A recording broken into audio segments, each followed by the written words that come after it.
So if you are here for some quick fixes for Instagram, this video is not for you. But if you really wanna learn how to adjust our image or some tips and trick in Photoshop so that we look our photos amazing on Instagram, this video is for you. So without any further delay, let's get started. So here we are in the magical world of Photoshop. If you want to download this image, so go ahead and check out in link in the description. So as we all know, our default theme of Instagram is white. So if you really wanna pop out your image, so all you need to do is just very simple. Your Instagram theme is white, okay, right? So what should be the appearance of your image? Light or dark? It's dark, right? Because the white pop out on dark or dark pop out on white. So in this way we gonna edit our image. So as you all know, our default theme is black in Photoshop. If you wanna change the default theme, just move your cursor apart from the image or in the background of the image and just right click on the area, something like this. Right click on that and go to set default and choose white color and then hit OK. So now as you can see, it's like your Instagram theme is converted to white, but as you can see in the image, face looks is so bright. So let's edit. So how we can edit? So let's make a copy by Control Command J on your keyboard, and on the copied layer we're gonna create some adjustment. So let's adjust it according to our Instagram profile size or post size, and go to adjustment layer and go to curves. Now take left slider apart, something like this. I think this is, adjust it according to your image. Maybe your image is so bright and maybe your image is so dark. And let's take shadows. I think shadows is fine. Okay, so let's cross. Now you again go to curves and adjustments layers. Now go to color lookup table. Now go to edgy amber. Now as you can see, the color lookup table is hiding our details from the shadow. So just double click on the color lookup table layer and layer style dialog box will appear, and in underlying layer let's move the slider to the brightening areas so that the detail are again show up. But as you can see, it is too harsh, right? So how are we going to fix this? So just click the Alt or Option button on your keyboard and break the slider and take slider left side, half slider, and take half slider to the right side. Now hit OK, and as you can see, there is a huge difference has been created. Now your image looks really poppy, but it is too much. So let's decrease the opacity, something around 30. Yeah, I think 30 is fine. 30 is fine. Okay, so now as you can see, after, before, so a huge difference has been created. So now let's take the color lookup table or layer beneath the curves layer. Now again go to adjustment layer and choose selective colors. So now let's add some reddish to the face. So in color, now select the red color and let's add some. So if we decrease cyan, our reds will going to increase. So let's decrease it, something about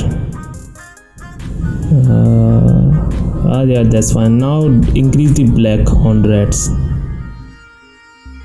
If we increase red blur, so if you're gonna decrease the red or increase something like this, as now much as you want to be wanted to increase. The yellow, let's increase the darkness to the yellow by, and now go to green. In green, decrease cyan, decrease magenta, and increase the blacks, something like this. Yeah, that much is fine. Now here's our selective color layers. So let's take the selective color layer upward to the curves. Now as you can see, our image looks good.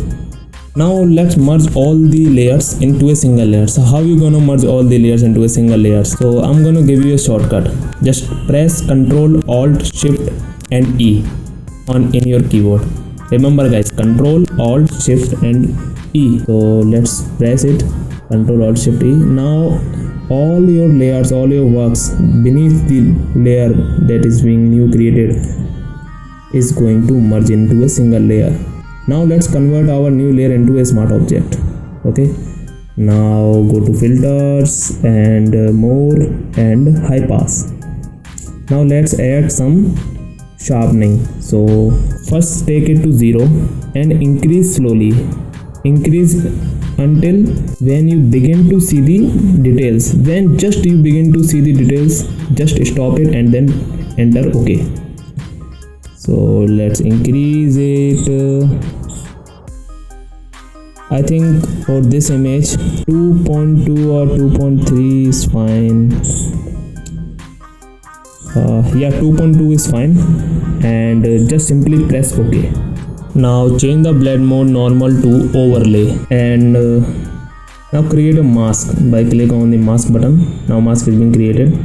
Now all you need to do, we don't want to sharpen in the background or any other area. We only want sharpen something on face, on his eyes or on his lips.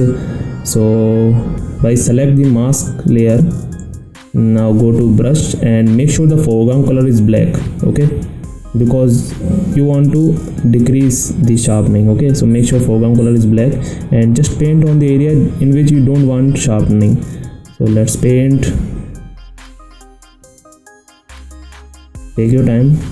I'm going roughly. Okay, remember, you just take your time until you not satisfied. Something like this. You don't want on ears or on other areas. Okay,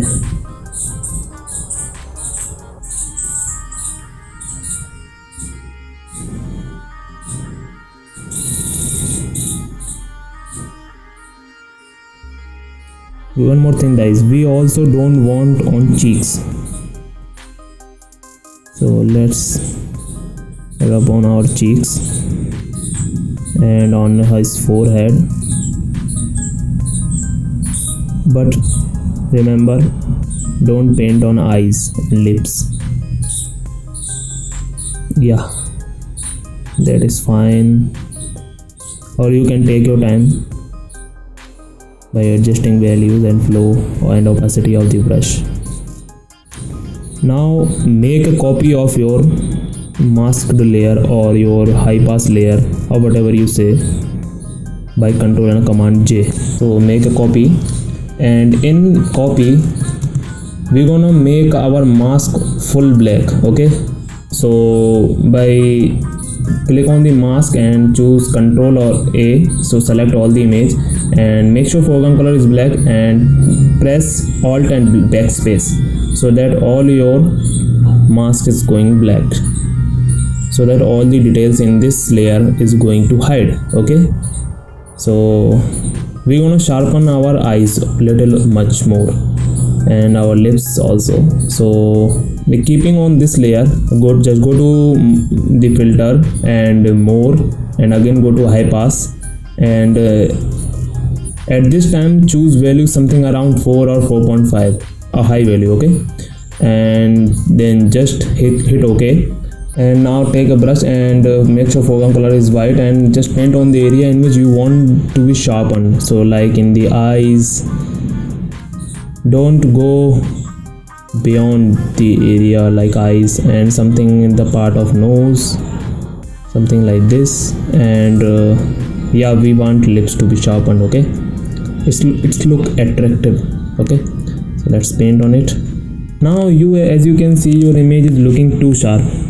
It is because your image size is too high and we have sharpened it too much. Okay, so we have to decrease the size of our image according to Instagram. Now guys, one more thing, as according to Instagram, the size of your image, as you can see for Instagram post, it's 1080 into 1080 1:1 ratio, and for profile it's 360 by 360, and for Instagram landscape photo is 1.9 by 1, and it's for Instagram portraits it's 180 by 1350, that is 4 by 5. So our image is portrait. Okay, so go to crop tool and in crop tool let's take 1.91 by 1. Now this is your ratio for the landscape photos for Instagram. Okay, so if your image is landscape, so go for this ratio, but our image is portrait, so go for 4 by 5. 4 by 5. Now adjust our image. So I think this really looks really good, so now hit enter. Now this is the ratio of our image for the Instagram. Okay, so now as you can see your image looks so really sharpened, so we have to de-sharpen it. Actually we don't have to de-sharpen it, our image size is too high, so let's decrease the image size according to Instagram portrait. So what is the size of our Instagram portraits? It's 1080 by 1350, right? So go to image, and in image go to image size. Now put the values by 1080 into or by 1350. Now hit OK or enter. So as you can see your image looks too sharp, and look at his eyes, look at his lips. Okay, so let's merge all the layers again. So by Control Alt Shift E, a new merge layer has been created. Now let's turn off all the beneath layers. Let's turn off, just don't turn off the first image or the base image, background image. Okay, now as you can see this is your before. This looks blurry, not sharpened at all, or not looking so good, or after it looks too sharpened and popped up. So this is gonna be fire on your Instagram likes. Now coming to the next part of our image is export. Okay, so go to file and export as, and in export click on export as. So a new dialog box will appear, or a new window will appear. Now convert the format to JPEG if it is in PNG. Okay, now let's first zoom our image. Zoom like something like yeah, that much is fine. Now if you think that your image looks really good after zooming 200% or 300%, just decrease the quality. Let's decrease to 70%. Now when you decrease your quality up to 70% or 60%, again if your image looks really good, then that is fine. Okay, now just click on the export button, choose any location on your computer,